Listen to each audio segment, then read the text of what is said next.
Dahil Biyernes ngayon, yan ang ulam namin ngayon. Pinapakulan ko na lang yung munggo.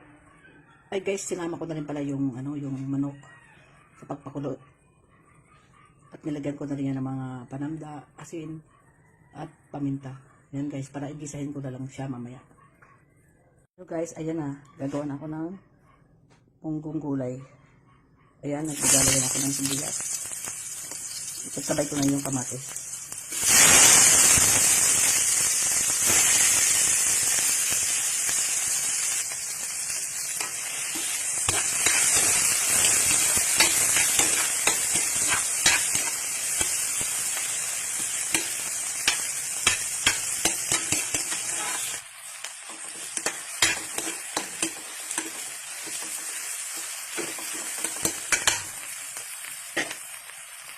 Lalagyan na natin to.